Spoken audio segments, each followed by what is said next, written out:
Dear students, career with home. आज हम चलते हैं फिर पार्ट 6 में भी कुछ ऐसे पार्ट हैं जो मेन इम्पॉर्टेंट हैं कि कुछ चीज़ें उसमें से ज़रूर पूछी जाती हैं और पूछी भी गई हैं, तो उसको हम लोग करते हैं, देखते हैं कि। और आप लोग अब ज्वाइन करिए आप लोग, और इस पे व्हाट्सअप करिए, इस पे गूगल पे करिए, जल्दी से जल्दी आप लोग ज्वाइन हो जाइए आई थिंक। और लेट मत करिए कि हाँ लेट करें और अभी वैकेंसी नहीं आ रही, तो वैकेंसी आ जाएगी, मैं बार बार कह रहा हूँ, आप परेशान ना होइए। और इसके तुरंत बाद मैं आप लोगों को लिटरेचर पढ़ाना शुरू कर दूँगा, ये जान लेना। इससे उसके बाद तुरंत जो है सब लिटरेचर ही होगा, क्योंकि ये बहुत ज़रूरी है। इसमें जब आप पढ़े रहेंगे भाई लिटरेचर आप कैसे पढ़ेंगे, कौन कैसा है, कौन किस एज से बिलोंग करता है, ये सब जानना ज़रूरी है ना। उस पीरियड में जब हम बताएंगे तो पता चलेगा कि आप लिटरेचर, अभी लिटरेटम्स की बात नहीं किए हैं कि ये शब्द कहाँ यूज हुआ है, किस तरह का यूज हुआ है, तो ये सारी चीज़ें मैं पहले इसीलिए बता दे रहा हूँ। ओके, चलिए और जल्दी से ज्वाइन करिए। अब छूट तो महा छूट है, छूट की बातें छोड़िए, चलिए आगे चलते हैं हम लोग। देखिए पहला है जुडिशियल क्रिटिसिज्म। तो जुडिशियल, आप you know already that judicial क्या होता है। तो जुडिशियल जुडिशरी से ही लिया गया है। तो जुडिशियल क्रिटिसिज्म मतलब है न्यायिक समीक्षा आलोचना, मतलब न्याय से संबंधित हम इसकी समीक्षा करते हैं। ओके, न्याय से संबंधित हम इसकी आलोचना करते हैं कि न्याय संगत क्या है। अब इस चीज़ को हमें ध्यान देना है कि ये कहा गया है कि it is analyse and explain the effects of work by reference to its subject organization, technique, okay, technique and style, and to base the critics individual judgment on specified criteria of literary excellence। और इसमें कुछ नहीं, ये अगर पूछ लिया कि judicial criticism क्या है, क्रिटिसिज्म आप आलोचना जान ही रहे हैं, इसमें कुछ नहीं करना है। जुडिशियल से मतलब न्यायिक आलोचना की बात करें, मतलब it is analyse and explain, क्या एनालाइज करता है, एक्सप्लेन क्या करता है, इफेक्ट्स ऑफ वर्क के प्रभाव, इफेक्ट्स की बात करता है। By reference to its subject organization, इसका सब्जेक्ट क्या है, ऑर्गेनाइज, ये सब्जेक्ट कैसे ऑर्गेनाइज किया गया है, ये ध्यान देना है। अगर मान लीजिए परिभाषा, अब आजकल तो परिभाषा में ही दे करके पूछ रहा है, परिभाषा में आ गया तो कैसे, क्या किस रेफरेंस में, सब्जेक्ट ऑर्गेनाइजेशन में, ये टेक्निक में ऑर्गेनाइजेशन हो या आपका टेक्निक हो, and style, and to base the critic individual judgement, और इंडिविजुअल जजमेंट की भी बात कर रहा है। तो आपको ज़्यादा नहीं पूछना है, पूछेगा बस यही पूछ लेगा कि ये जुडिशियल क्रिटिसिज्म है क्या, तो इतने ही, it's subject and organisation, technique and style, ये अगर दे दिया तो आप ये जानिए कि जुडिशियल क्रिटिसिज्म के अंतर्गत आता है न्यायिक समीक्षा आलोचना। मतलब हम समीक्षा अगर कर रहे हैं, आलोचना कर रहे हैं, तो न्यायिक समीक्षा करते हैं।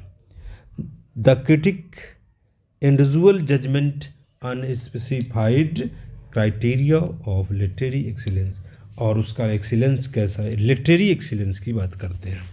ओके, अब इसमें देखते हैं कि क्या है, बहुत ज़्यादा इसमें नहीं जाना है। एक मोनालिसा इन द रेनेसांस, और ये मोनालिसा इन द रेनेसांस लिखा गया है लियोनार्डो द विंसी, अब सुना होगा। तो मोनालिसा इन द रेनेसांस मतलब 1873 में ये लिखा गया है, जो कि ये बताया गया है जुडिशियल क्रिटिसिज्म है, ये न्यायिक के बारे में बताया गया है।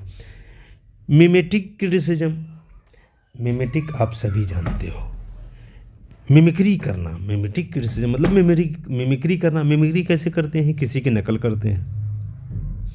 आप जब रिप्रेजेंट करते हैं कोई चीज़ तो किसी की नकल करके करते हैं, तो करें it analyse the literary work as an imitation, क्या लिटरेरी वर्क में, एज एन इमिटेशन और रिफ्लेक्शन और representation of the words and human life. तो ये हो गया मिमिक्री। जब हम मिमिक्री करते हैं तो किसी की नकल करते हैं, वो चाहे उसकी चाल का, चाहे उसकी आवाज़ का, चाहे जिस तरह से हम करते हैं। आप जानते हैं मिमिक्री करना तो मिमिक्री मतलब हम कापी करते हैं, इमिटेशन करते हैं, उसका जो रिफ्लेक्शन जो आदमी किया है, किसी आदमी का जब हम नकल करते हैं, कॉपी करते हैं, वो उसका रिफ्लेक्शन, अर्थात रिफ्लेक्शन के रूप में भी हम कह सकते हैं, या जिसे हम प्रेजेंट करते हैं, रिप्रेजेंटेशन जिसको कहते हैं, of the words and human life. Okay, are you getting? इतनी बात समझ में आ गई कि मिमेटिक क्रिटिसिज्म क्या है? तो मिमेटिक क्रिटिसिज्म जो है आपका यही है कि it analyses the literary works as an imitation or reflection or representation of the words and human life. Okay, and the primary जो प्राइमरी देखा जाए मुख्यतः, and the primary criterion applied to the work is the truth and adequacy. अब हम लोग जैसे हम कहें ट्रुथ और एडेक्वेसी की बात करते हैं, उसमें कितना ट्रुथ है, कितनी पर्याप्तता है, एडेक्वेसी मतलब पर्याप्त होना, ऑफ इट्स रिप्रेजेंटेशन, इस रिप्रेजेंटेशन का कितना हमें ट्रुथ या एडेक्वेसी है, उसके बारे में हम कितना कॉपी मिमिक कर रहे हैं, ये उसके ऊपर डिपेंड रखता है। Okay, to the matter that the represents are should represent. Okay, इतनी बात समझ में आ गई? और भी ध्यान रखिए कि this mode of criticism which first appeared in Plato, और ये जो क्रिटिसिज्म है, मिमेटिक क्रिटिसिज्म, ये है आपका जो कहा जाए तो ये मोड ऑफ क्रिटिसिज्म जो है which first appeared in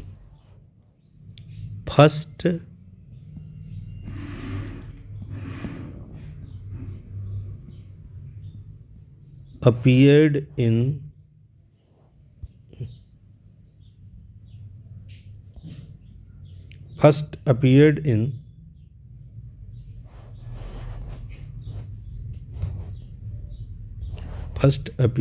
in किसमें? First appeared in Plato. Plato को सभी जानते हो, प्लेटो अपीयर्ड इन प्लेटो। क्या प्लेटो की? And in Aristotle, Plato and Aristotle. Okay, ये ध्यान रख, अगर आए तो, अदरवाइज मिमिक क्रिटिसिज्म बहुत ज़्यादा नहीं पूछा जाएगा।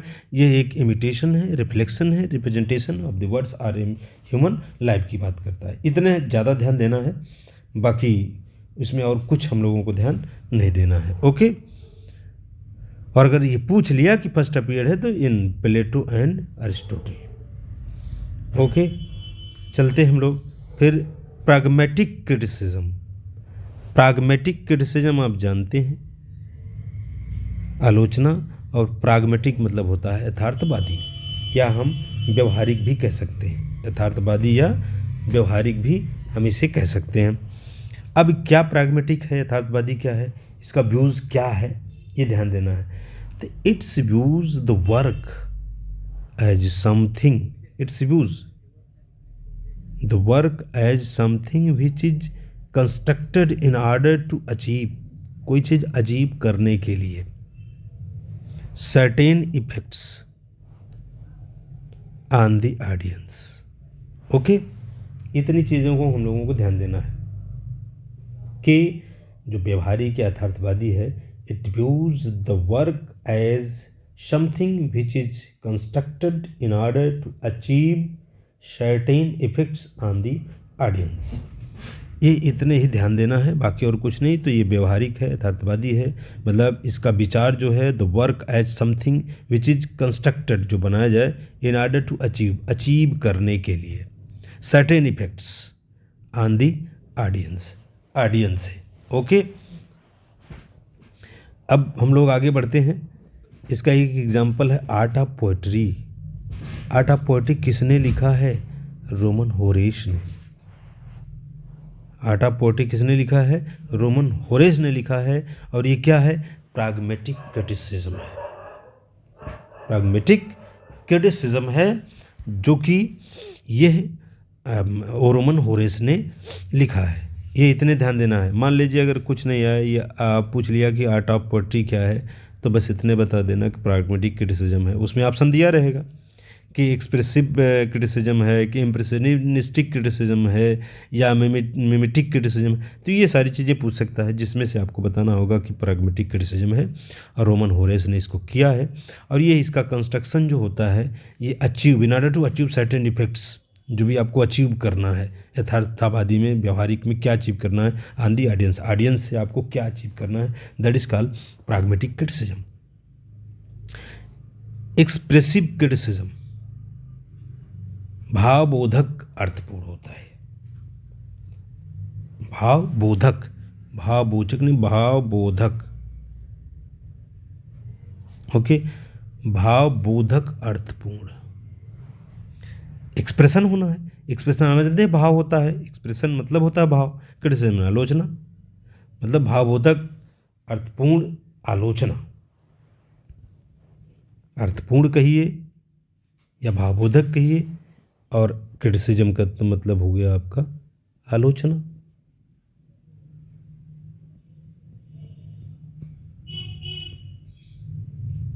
ओके, ये चीज़ें हो गई हमारी। अब फिर ये ध्यान देना है कि क्या है, it treats a literary work, क्या ट्रीट्स करता है लिटरेरी वर्क पर, primarily in relation to its author. पहला तो ये जो है रिलेशन ऑथर पर करता है। फिर क्या करता है, इट डिफाइंस पोएट्री, और यह पोएट्री को डिफाइंस करता है किसमें, as an expression or overflow or utterance कहा जाए ऑफ फीलिंग, मतलब ओवरफ्लो पावरफुल फीलिंग वाली बात है, or as the product of the poet's imagination, किसका, इमेजिनेशन। फिर ऑपरेटिंग ऑन हिज और her perceptions thought and feelings. देखिए फीलिंग्स आप जानते ही हैं, परसेप्शन की बात है, परसेप्शन मतलब होता है उसका अनुभूति होना।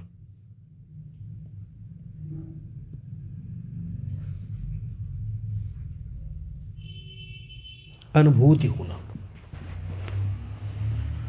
ओके, अनुभूति करना, परसेप्शंस, थॉट एंड फीलिंग्स, किसकी, विचारों का, और फीलिंग्स जो हमारी भावनाएं हैं उसकी अनुभूत होती है, उसी को हम क्या कहते हैं, एक्सप्रेसिव क्रिटिसिज्म।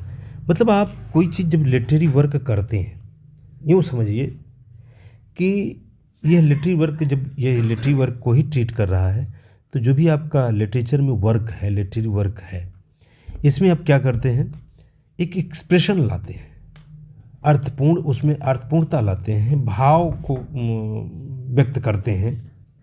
तो उसका जो भाव व्यक्त करने का एक रूल हुआ, तो primary relation to it authors, पहले तो इसका जो रिलेशन होता है वो अथर से, फिर इट डिफाइंस पोइट्री, और फिर क्या करता है, वो पोइट्री को डिफाइन करता है as an expression or overflow, overflow or utterance, overflow मतलब वही अटरेंस, आर फीलिंग, और as the product of the poet's imagination, किसका, पोएट का इमेजिनेशन, ऑपरेटिंग ऑन हिज और हर परसेप्शन, चाहे वो हिज हो चाहे हर हो, किसी पर उसकी अनुभूति जो होती है, थॉट्स एंड फीलिंग्स, सोचता है, एक्सप्रेशन भाव होता है, उसी को हम कहते हैं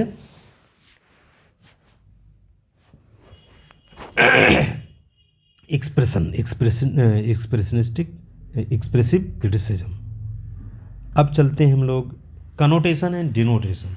ये कई बार आपको पूछा भी गया है कि कनोटेशन क्या है, डिनोटेशन क्या है, ये ध्यान देना है। तो कनोटेशन एंड डिनोटेशन, पहले मीनिंग तो जान लीजिए कि कनोटेशन एक जो स्टार्ट होता है वो अभिप्राय कहलाता है, कनोटेशन अभिप्राय, डिनोटेशन डिनोट करना, डिमॉन्स्ट्रेशन करना। तो डिनोट क्या है, डिनोट, डिनोट मतलब आपको मार्गदर्शन की बात करता है,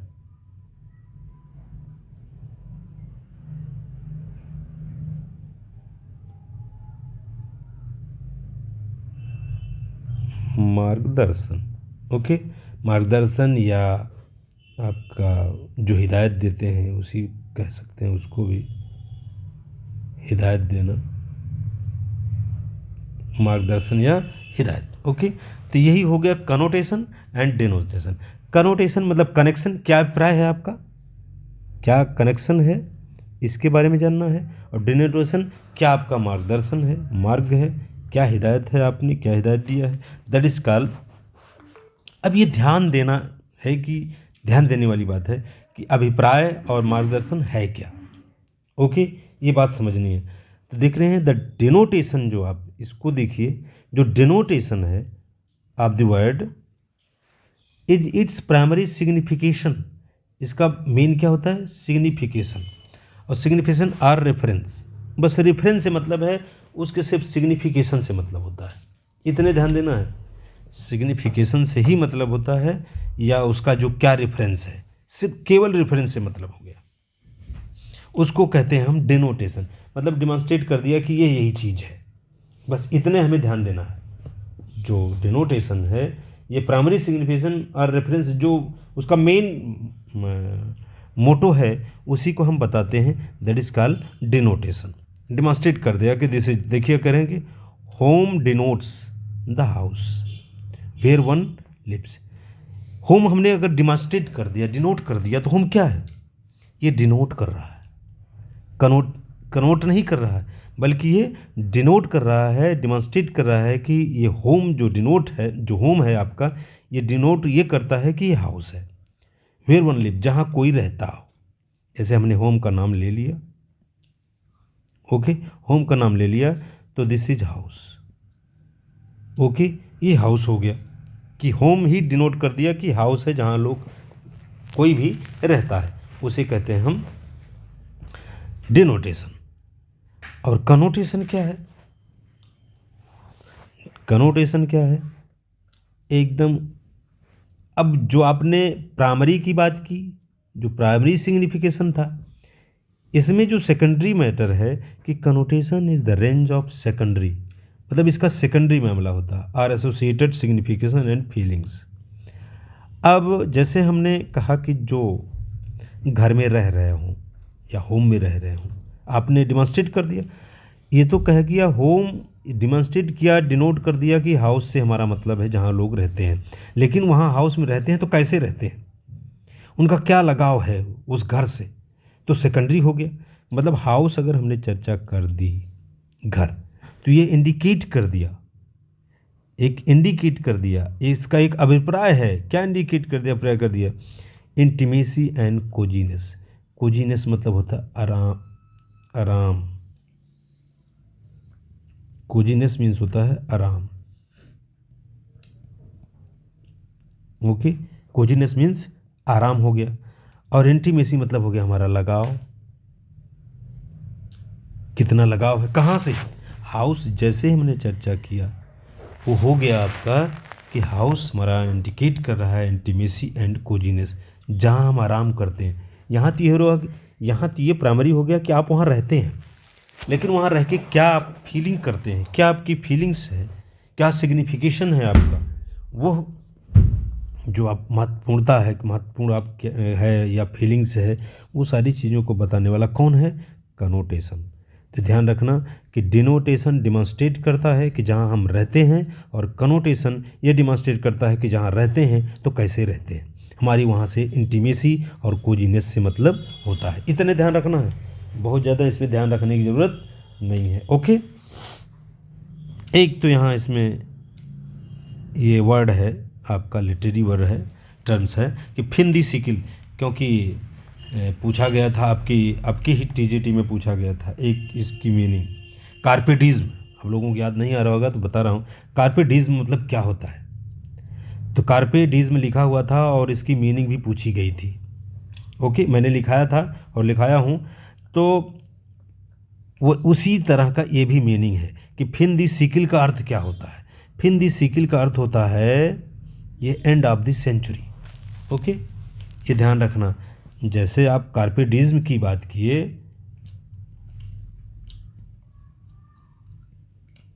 कार्पेटिज्म क्या था, तो सीज द डे था। Okay, seize the day, seize the day मतलब डे समाप्त करना। अब यही चीज़ हो गया फिन दी सिकिल, इसीलिए मैंने लिखा कि फिन दी सिकिल का मतलब एंड ऑफ दी सेंचुरी, और कार्पे डीज का मतलब ये आ चुका है, अब आने की संभावना कम है, लेकिन फिन दी सिकिल हो सकता आ जाए। तो फिन दी सिकिल का मतलब है फाइनल हो जाना, दी सिकिल सेंचुरी के। तो फिन दी सिकिल मतलब एंड ऑफ दी सेंचुरी, ये दिमाग में रखिएगा। तो आपने देख लिया कि कनोटेशन और डिनोटेशन क्या है। डिनोटेशन डिमॉन्स्ट्रेट करता है कि where we live, where one live, कोई भी रहता हो, बट कनोटेशन होता है कि जहाँ आप रहते हैं, how it feel, how associated signification or feelings, that is called अर्थात you can say intimacy and coziness is called connotation. Denotation, home denotes a house where we live.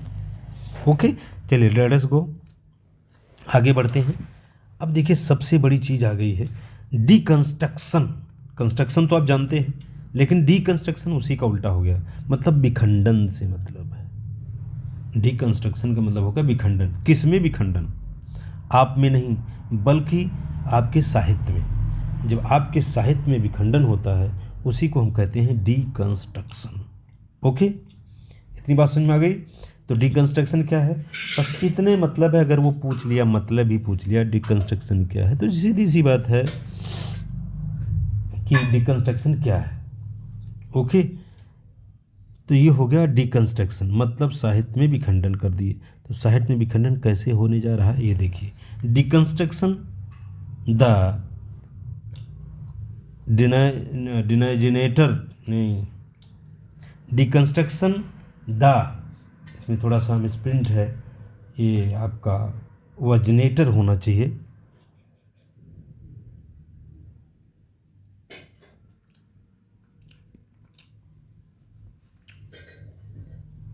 वर्जिनेटर। Okay, ये नहीं होना चाहिए, वर्जिनेटर मतलब deconstruction the originator and namer, originate करने वाला, namer मतलब नाम देने वाला, of the French thinker Jacques Derrida. ये बहुत अक्सर पूछा जाता है कि डीकंस्ट्रक्शन थ्योरी किसने दिया था लिटरेचर में। तो डीकंस्ट्रक्शन थ्योरी जैक्स डेरिडा के द्वारा दिया गया है, जो कि वर्जिनेटर हैं, उसके नाम देने वाले हैं फ्रेंच हैं, French Jacques Derrida.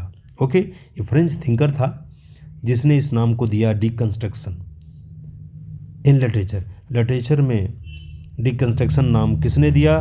Jacques Derrida ने। ये काम हो गया। It is applied in the criticism of literature designates a theory and practice. Okay, ध्यान देते जाइए, आप समझ में आ जाएगा। पहली बात, डीकंस्ट्रक्शन है क्या? डीकंस्ट्रक्शन मतलब साहित्य में विखंडन होना, और इसका वर्जिनेटर, इसका नाम देने वाला फ्रेंच थिंकर है जिसका नाम है जैक्स डेरिडा। ओके, फिर ये इट्स जो इसका अप्लाइड किया गया है, तो it's applied in the criticism of literature designates a theory and practice of reading that questions and claims to subvert है, सबवर्ट नहीं, subvert. Okay, or undermine, subvert or undermine. Subvert मतलब होता है किसी चीज़ को पलट देना, कमज़ोर कर देना, नष्ट कर देना, उसी को कहते हैं हम सबवर्ट, VERT। ओके, सबवर्ट, या फिर से लिख देते हैं subvert. Okay, subvert or undermine. तो सबवर्ट मतलब हो गया पलट देना,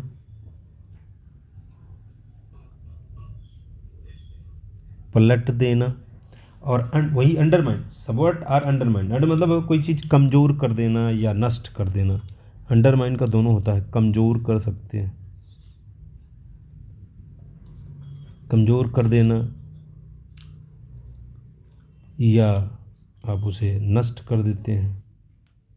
तो जब नष्ट करेंगे तो कमज़ोर हो ही जाएगा। ओके, तो इसका मतलब ये मेन चीज़ें ध्यान रख लीजिए कि जो आपका थ्योरी है डीकंस्ट्रक्शन जैक्स डेरिडा के द्वारा, जो कि फ्रेंच थिंकर हैं, इसके वर्जिनेटर हैं, इसके नाम देने वाले हैं। और आप लोग जल्दी से जल्दी ज्वाइन कर लीजिए, पहला काम देखिए ये व्हाट्सअप नंबर भी है और ये आपकी कॉलिंग भी है। व्हाट्सअप करके आप संपर्क कर लीजिए और कॉलिंग करके बात कर लीजिए कि कैसे आपको ज्वाइन होना है, कैसे क्या करना है, कैसे फ़ी जमा करनी है। ये सारी चीज़ें आप लोग जल्दी से जल्दी कर लीजिए, ओके। और इसमें अभी छूट है, नहीं तो फिर जो है मामला लंबा हो जाएगा, तब छूट समाप्त हो जाएगी तो फिर वही लेट आओ कहोगे कि अभी हमें उसी में कर दीजिए, तो तब समस्या होगी, ओके। तो ये ध्यान रखिए। तो अब ये इसमें दोनों है, गूगल पे भी है और आपका ये भी है, फ़ोन पे भी है, किसी भी के थ्रू आप जमा कर सकते हैं। तो चलिए डिकन्स्ट्रक्ट थ्योरी किसने दिया ये आप जान गए, जैक्स डेरिडा ने। कहाँ? फ्रेंच थिंकर है ये, ओके। इसके वर्जिनिटर और नेमर दोनों हैं। The subvert or undermine, it means और डिस्ट्रक्टिव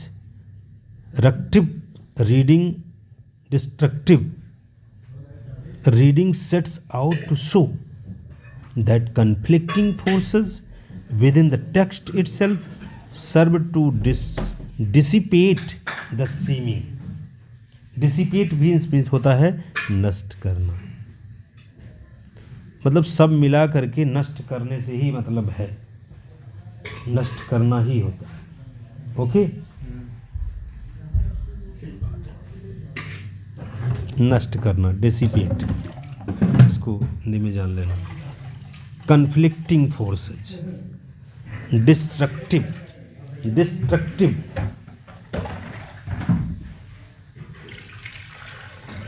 ओके। अब आगे चलते हैं। डिसिपेट, नष्ट करना, the seeming definiteness of its structure and meaning into an indefinite array. Array मतलब भी होता है आपका साड़ी करते हैं, अरे मीन्स साड़ी, अरे of and undecidable possibilities incompatible. देखिए पॉसिबिलिटीज इनकम्पेटिबल, इनकम्पेसिबल मतलब होता है असंगत,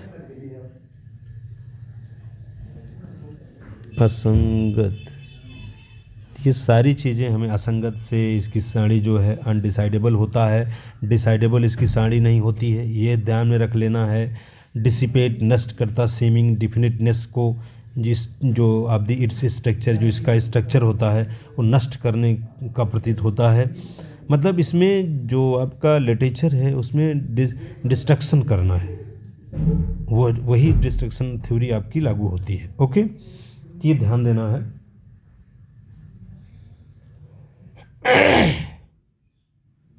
बाकी सारी चीज़ें आप लोग समझ गए। Deconstruction theory, Jacques Derrida, namer and French thinker, ये हो गया। एक चीज़ ये बहुत पूछा जाता है, पूछ सकता है व्हाट इज़ अपोरिया, ज़्यादा नहीं, सिर्फ ये पूछ सकता है कि व्हाट इज़ अपोरिया, ओके। तो अपोरिया जो है आपका क्या है, मतलब संदेह होता है। अपोरिया इट मीन्स संदेह करना। अनसपरेबल, अनसपरेबल मतलब अभेद होता है, अजेय होता है, अजेय। डेडलॉक, डेडलॉक मतलब गतिरोध,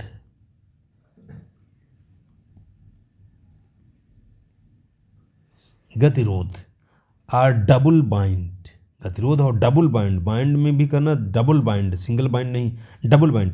this is taken from logic term, कहाँ से लिया गया है, लॉजिक टर्म से। तो अगर ये पूछ लिया कि अपोरिया टेकन फ्रॉम, तो लॉजिक टर्म से है। इट मीन्स अनसपरेबल, अजय डेडलॉक, अनसपरेबल और डेडलॉक। ये इतना जानना बहुत ज़रूरी है क्योंकि छोटी छोटी चीज़ें पूछ लेता है, जैसे कार्पे डीज में पूछ लेता है, फिन दी सिकिल का मतलब है end of the century, okay. इसी तरह से व्हाट इज़ अपोरिया पूछ लेगा, अपोरिया की मीनिंग क्या है, तो अपोरिया की मीनिंग यही है inseparable deadlock or double bind and this taken from, ये जो लिया गया है ये लॉजिक टर्म, कहाँ लॉजिक से ही ये टर्म लिया गया है, अपोरिया वर्ड, ओके। तो थैंक्स हो। अब हम लोग जो है ये समझ ही गए होंगे कि डिकंस्ट्रक्शन क्या है, फिर दी सिकिल क्या है, ये सारी चीज़ें हम लोग समझ गए हैं। और अब आप लोग जल्दी से जल्दी, मैं यही चाहूँगा आप लोग जल्दी से जल्दी ले लीजिए और करियर विथ ओम आप ये सब्सक्राइब कर लेना, करियर विथ ओम है, और ये आपका करियर विथ ओम में, और ये शादी ये जो नंबर है आपका इसमें, ये आप व्हाट्सअप कर सकते हैं, इस पर बात कर सकते हैं, जो भी जैसे हो, जो आपके डाउट हो सब डाउट क्लियर कर सकते हैं। और हम लोग अब थोड़ा सा स्पीड में पढ़ेंगे, क्योंकि अभी लिटरेचर भी है, इसके तुरंत बाद में लिटरेचर आप लोगों को पढ़ाऊँगा। आप लोग मत सोचिए कि लिटरेचर पूरा विधिवत समाप्त होगा, और इसी तरह से होगा, एक एक लाइन उसकी में पोएम जो है, जो राइटर हैं उनके बारे में जानना, सब कुछ समाप्त होगा डियर। लेकिन रेडी फॉर ऑपरेशन और ज्वाइन हो जाइए, तब कुछ चीज़ संभव हो जल्दी से जल्दी। ओके, तो thanks a lot my dears.